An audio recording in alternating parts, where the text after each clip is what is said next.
आपको एक बहुत ही सुंदर, बहुत ही ब्यूटीफुल फिनोमिना दिखा सकता है, right, which is responsible for the formation of rainbow also. Rainbow आपने सबने देखा है, right, it is composed of 7 colours, right. तो ये जो रेनबो बनता है, ये कैसे बनता है, इसके पीछे रीजन क्या है, अब हम ये रीजन पढ़ते हैं। ठीक, क्या करना है, मैं आपको एक छोटी सी एक्टिविटी बताती हूँ। आप एक कार्डबोर्ड ले लो, you take a piece of cardboard and इस कार्डबोर्ड के सेंटर में एक छोटा सा होल करो। ठीक, छोटा सा होल करने के बाद आप यहाँ पे प्रिज्म रखो। ठीक, एंड लेट्स से यहाँ पे सन है, आप सनरेज को या कोई भी source of light, white light, ठीक है, जैसे जो सनलाइट होती है it is usually a white light. अब ये व्हाइट लाइट क्या होती है ये अभी समझ आ जाएगा। ठीक, आप कोई भी एक सोर्स ले लो व्हाइट लाइट का, उस सोर्स से व्हाइट लाइट को इस होल से पास करो। ये व्हाइट लाइट होल से पास होने के बाद इस व्हाइट लाइट को आप प्रिज्म के ऊपर इंसिडेंट कराओ। समझ आया? यू टेक अ कार्डबोर्ड, उस कार्डबोर्ड के बीच में छोटा सा होल करो, you take a source of white light, white light can be any source और you can simply take sunlight, okay, and उस होल से इस सनलाइट को पास कराओ और प्रिज्म पे इंसिडेंट कराओ। अब क्या होगा जब आप इस व्हाइट लाइट को प्रिज्म पर इंसिडेंट कराओगे? देखो, let's say this is a glass prism, ठीक, एंड यहां से आपने व्हाइट लाइट को इस प्रिज्म पे इंसिडेंट कराया। दिस इज व्हाइट लाइट, ठीक। जैसे ही व्हाइट लाइट प्रिज्म पे गिरेगी, ठीक, आप इस प्रिज्म को थोड़ा सा मूव कराओ, इसकी पोजीशन को सेट करो, इस तरीके से सेट करो कि इस प्रिज्म में से आपको कलर्स बाहर निकलते हुए नजर आने लगे। सबसे ऊपर आपको रेड कलर नजर आएगा और सबसे नीचे आपको वॉयलेट कलर नजर आएगा। ओके, अब मेरे पास वॉयलेट नहीं है सो मैं ग्रीन से ही बनाती हूँ, ठीक, and there is a band of 7 colours. 7 colours आपको नजर आएंगे।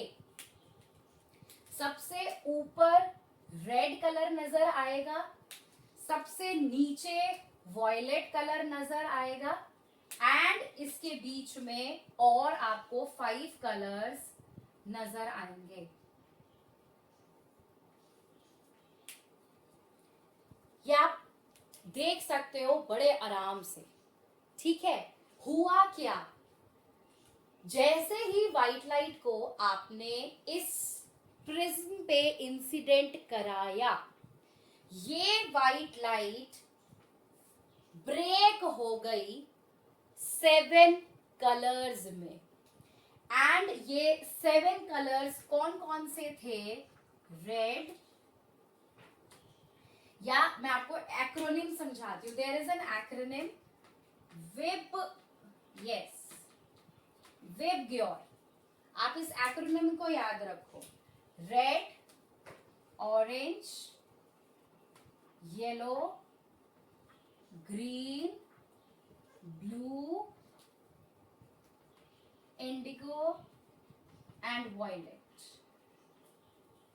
ये 7 कलर्स आपको नजर आएंगे। हो सकता है 7 के 7 कलर्स बिल्कुल प्रोमिनेंटली नजर आ जाएं, हो सकता है 1-2 कलर्स ना भी दिखें, ठीक है, क्योंकि वो डिपेंड करता है कि कितना परफेक्टली ये स्प्लिटिंग हो पा रही है 7 कलर्स में, ठीक। तो ये जो हमें बैंड ऑफ 7 कलर्स मिला, दिस बैंड ऑफ 7 कलर्स बोलते हैं इसको. Okay, so this band of 7 colors that we got is called as spectrum. Okay, spectrum is the band of 7 colors Vibgyor. And this process of splitting of white light into 7 colors, this is called as dispersion. Yes, this is dispersion of light. Clear? So just remember this thing, that whenever we take a triangular glass prism and we incident a white light on this glass prism, then on entering the prism, the white light undergoes refraction and it splits into a band of 7 colors. This band of 7 colors is called as spectrum, and the process of splitting of white light into 7 colors is called as dispersion of light. ठीक. अब यहां पर कुछ बातें उठी कि prism की ही ये प्रॉपर्टी है जिसकी वजह से ये व्हाइट लाइट जो है ये 7 कलर्स में डिस्पर्स हो रही है. ओके, ऐसा बोला गया. काफी लोगों ने, काफी साइंटिस्ट ने ये बात बोली that it is the property of the prism that is making the white light to split into 7 colors. ठीक, कि ये प्रिज्म का ही काम है कि इस प्रिज्म से जब मैं कोई भी व्हाइट लाइट को पास कराऊंगी तो वो जरूर 7 कलर्स में स्प्लिट होगा ही होगा. But for the first time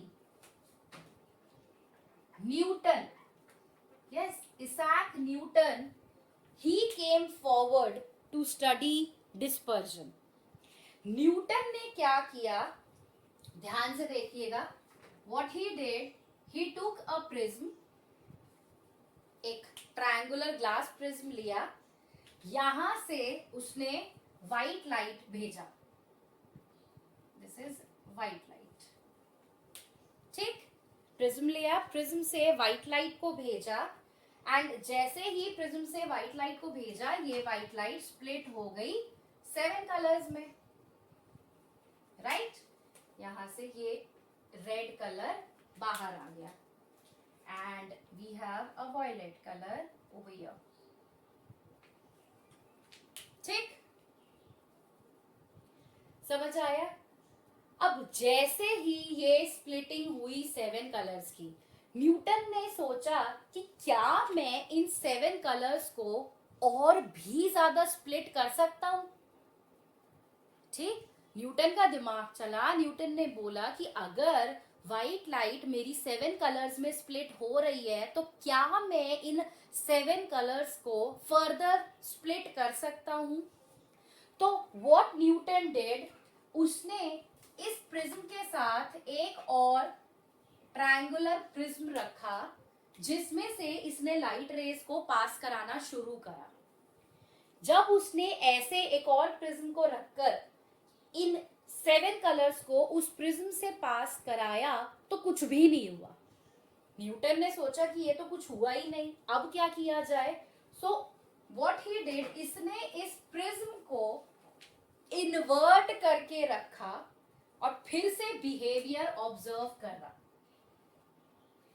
So Newton kept an inverted prism जिससे इसने इन 7 कलर्स को पास कराया. ओके,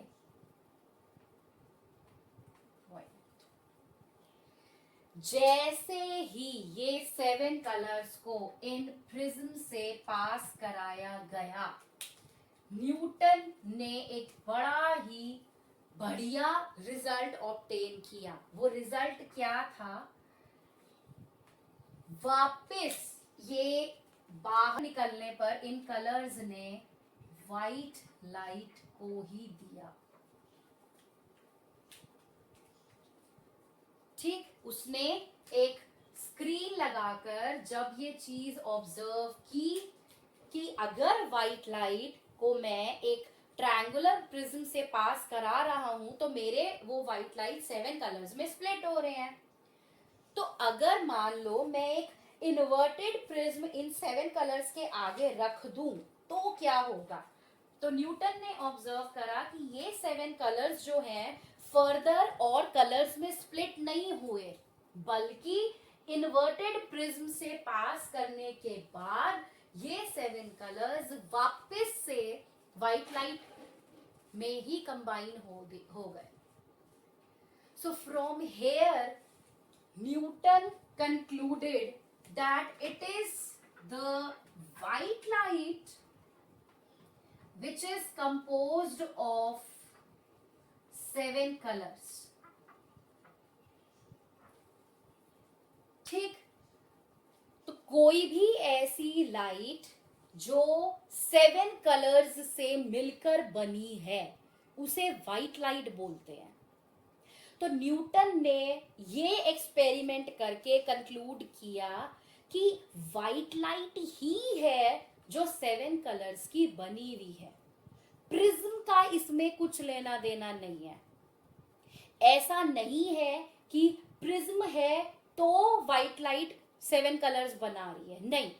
अगर मैं प्रिज्म की जगह यहां पर रेक्टेंगुलर ग्लास स्लैब रख दूं, रेक्टेंगुलर ग्लास स्लैब भी डिस्पर्जन दिखा सकता है। So prism has nothing to do with the phenomenon of dispersion, rather it is the white light only which is composed of 7 colors। White light ही अपने आप को इन 7 कलर्स में स्प्लिट कर लेती है। So this is a very very very important conclusion. I hope it is clear, right? So ये आप अच्छे से याद रखना।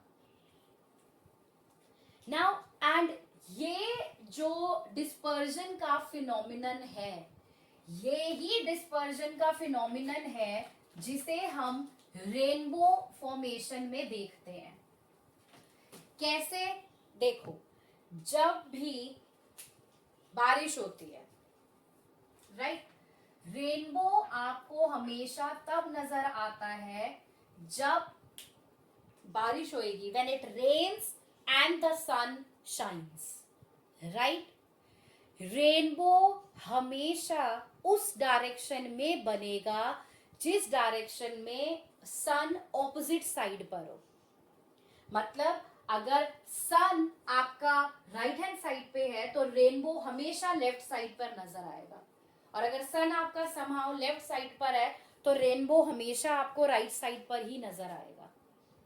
ठीक, इस चीज को ध्यान रखना। Rainbow is always formed in a direction opposite to the direction of the sun. And अगर मान लो बारिश नहीं हुई, फिर भी अगर आपको रेनबो देखना है तो आप ये यस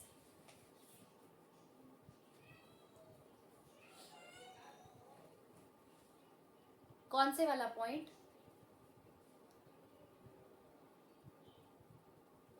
ओके ओके, वो मैं ये कह रही थी, देखो कि मान लीजिए अगर आपका सन इधर है, इस डायरेक्शन में है, तो आपका रेनबो इधर बनेगा। याद रखो, ऑपोजिट डायरेक्शन में बनेगा। और अगर मान लो सन आपका इस तरफ है तो रेनबो इस डायरेक्शन में बनेगा, ऑपोजिट।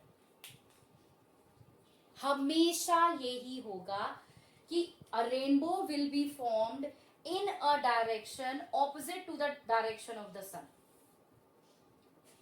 ठीक, एंड जब बारिश होगी तभी रेनबो बनेगा, बिकॉज बारिश में जो आपके जो ये वाटर ड्रॉपलेट्स है, इनका रोल होता है। अगर मान लो बारिश नहीं भी हुई फिर भी आप एक रेनबो को देख सकते हो। कोई एक सनी डे हो, ठीक, अगर आपके सामने कोई एक लेट्स से वाटरफॉल है, तो जब आप इस वाटरफॉल के थ्रू भी ऑब्जर्व करो, तो कभी कभी, मैं ये नहीं कह रही हमेशा, कभी कभी आपको रेनबो नजर आ जाता है। अब रेनबो बना कैसे, ध्यान से देखिएगा। जो वाटर ड्रॉपलेट्स हैं, बारिश हो रही है, there is water in the air, right.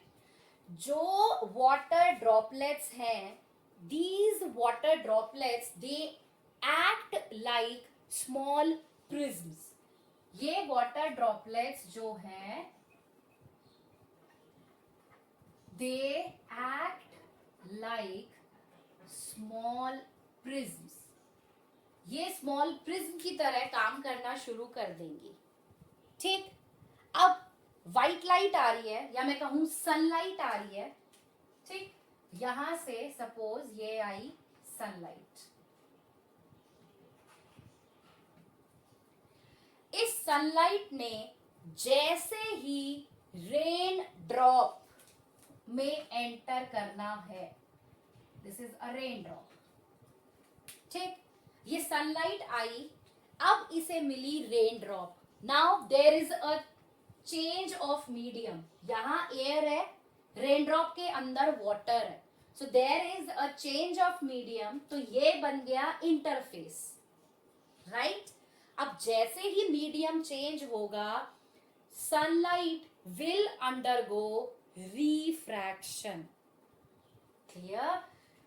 यहां एयर है, यहां वाटर है, तो ये जो सनलाइट आ रही है, इस सनलाइट को चेंज ऑफ मीडियम मिला, so this sunlight will undergo refraction, ठीक।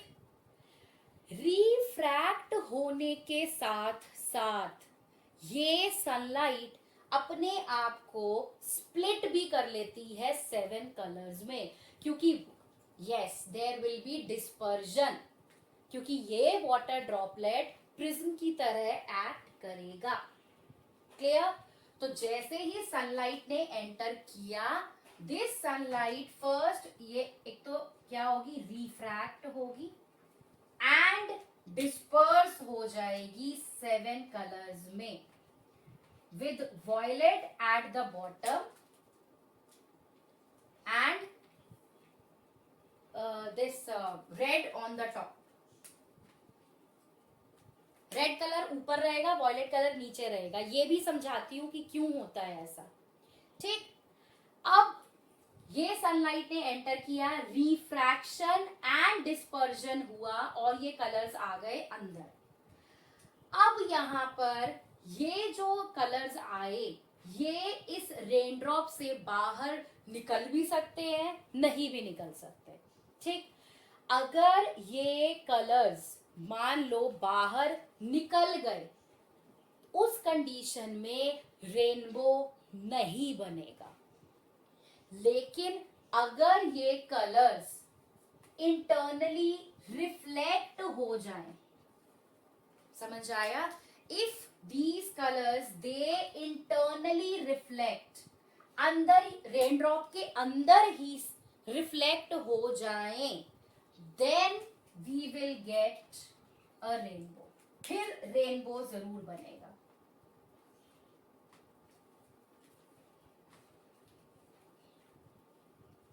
समझ आया। तो यहां पर क्या हुआ, वाटर ड्रॉपलेट था, वाटर ड्रॉपलेट ने प्रिज्म की तरह से काम करना शुरू कर दिया, क्लियर। सनलाइट आई, सनलाइट वाटर ड्रॉपलेट पर गिरी, ठीक। अब सनलाइट को यहां पर ये इंटरफेस मिल रहा है, जो एयर वाटर सरफेस को एयर वाटर मीडिया को सेपरेट कर रहा है। तो सनलाइट ने जैसे ही रेनड्रॉप में एंटर करना शुरू किया, it undergoes refraction and dispersion. इसी पॉइंट पर दोनों हो जाएंगे, रिफ्रैक्शन भी होगा, डिस्पर्जन भी होगा, क्लियर। उसके बाद ये लाइट रे डिस्पर्स होने के बाद अंदर पहुंची, अंदर पहुंचने के बाद फिर से इसको ये नजर आ रहा है एक इंटरफेस। अगर ये कलर्स इस इंटरफेस से बाहर निकल जाए, अगर ये यहां निकल जाए, then rainbow formation will not occur. Rainbow अगर बनाना है तो ये जो आपके 7 कलर्स आ रहे हैं, इन 7 कलर्स को इंटरनली रिफ्लेक्ट होना पड़ेगा, मतलब अंदर ही वापस रिफ्लेक्ट हो जाए। एंड रिफ्लेक्ट होने के बाद ये कलर्स रिफ्रैक्ट होकर बाहर निकले रेनड्रॉप से एंड रेनबो बनेगा। समझ आया? तो यहां पर 3 प्रोसेसेस हैं जो हो रही हैं। तो रेनबो फॉर्मेशन के लिए फर्स्ट कंडीशन है कि सन होना चाहिए, सेकंड कंडीशन है कि रेन होनी चाहिए, या मैं कहूं कोई भी वाटर सोर्स होना चाहिए। It can be rain, it can be a waterfall, okay. And 3 processes होनी चाहिए। कौन कौन सी? Refraction, dispersion and internal reflection. जब ये 3 प्रोसेसेस अकर करेंगी तभी रेनबो बनेगा, नहीं तो रेनबो नहीं बनेगा। क्लियर? Remember this. सबसे पहले रिफ्रैक्शन और डिस्पर्जन साथ हो जाए, 7 कलर्स बन गए। अब वो 7 कलर्स इंटरनली रिफ्लेक्ट हो जाए एंड वापस रिफ्रैक्शन करके बाहर आ जाए।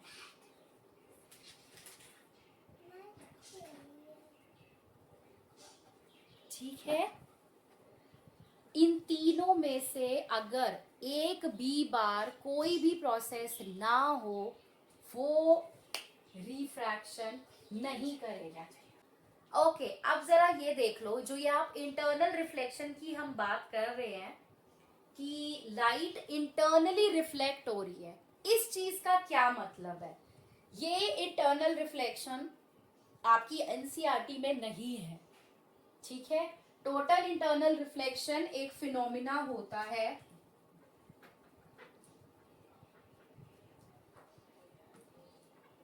इसको आप समझ लो कि ये है क्या, क्योंकि ये फिनोमिना यूज हो रहा है रेनबो फॉर्मेशन में।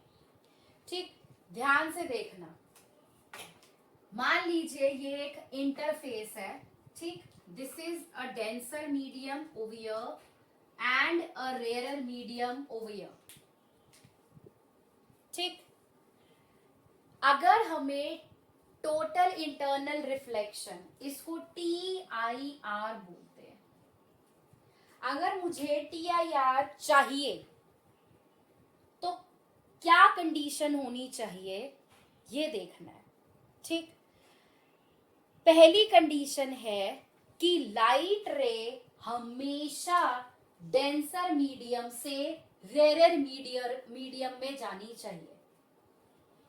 ठीक, सपोज, अब आप ध्यान से देखना है इसको, डेंसर मीडियम से एक लाइट रे आ रही है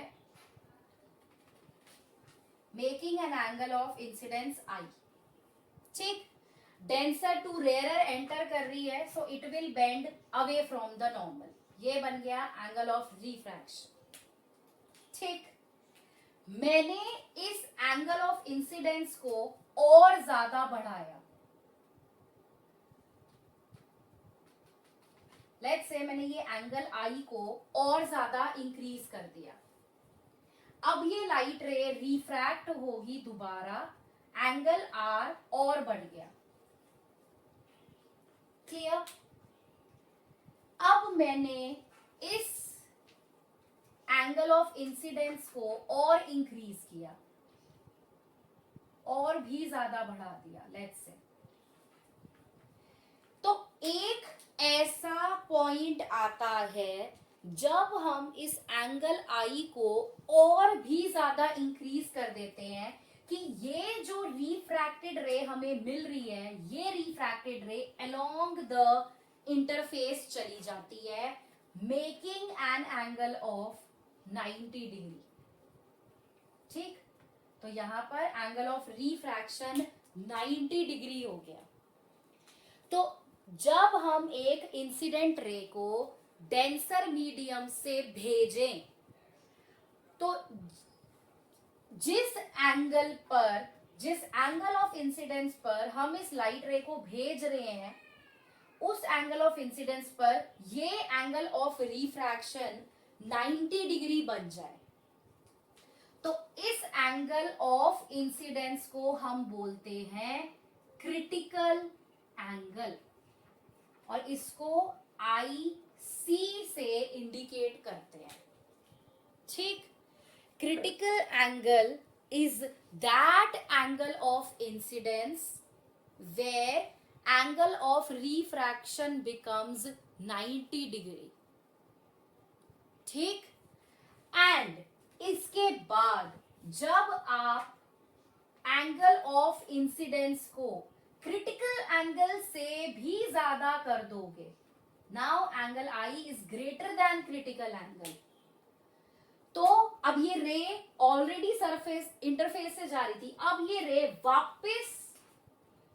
वापस से डेंसर मीडियम में ही रिफ्लेक्ट हो जाती है। This is called as total internal reflection. और ये सिर्फ तब होगा when your angle of incidence is greater than critical angle। फिर से समझ लो TIR क्या होता है। आप एक डेंसर एक रेडियर मीडियम ले लो, लाइट रे को आप डेंसर मीडियम से भेजना शुरू करो। आपने एक एंगल ऑफ इंसिडेंस पे लाइट रे भेजा, लाइट रे ने away from the normal refract किया, आपने एंगल ऑफ इंसिडेंस को और ज्यादा बढ़ाया, एंगल ऑफ रिफ्रैक्शन और ज्यादा बढ़ा, away from the normal bend हो गई।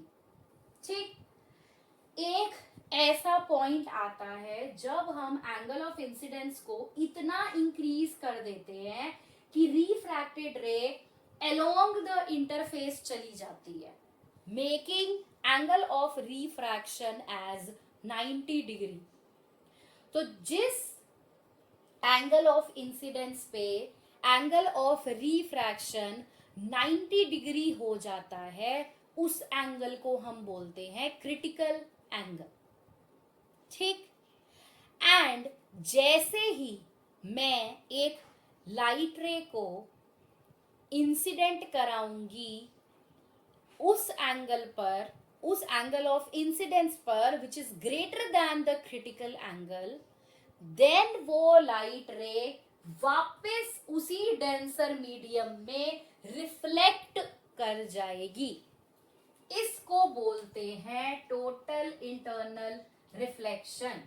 नाम में ही आंसर है, टोटल मतलब पूरा का पूरा इंटरनली रिफ्लेक्शन हो गया, लाइट रे सारी की सारी वापस से रिफ्लेक्ट हो गई, रिफ्रैक्ट नहीं हुई। This is TIR। और ये सिर्फ तब होगा जब आप डेंसर मीडियम से लाइट रे को भेज रहे हो, रेयर से नहीं होगा। डेंसर मीडियम से लाइट रे भेजो और लाइट रे वापस डेंसर मीडियम में ही रिफ्लेक्ट कर जाए। सो दिस इज TIR। और ये TIR होता है रेनबो में। रेनबो में जब लाइट रे वाटर ड्रॉपलेट के अंदर एंटर कर चुकी है, अब वो डेंसर मीडियम के अंदर है, राइट, तो वापस से वो डेंसर मीडियम के अंदर ही रिफ्लेक्ट करती है। This is total internal reflection. तो याद रखिएगा, रेनबो फॉर्मेशन के लिए refraction, dispersion and total internal reflection तीनों का होना जरूरी है, तभी रेनबो बनेगा, नहीं तो नहीं बनेगा।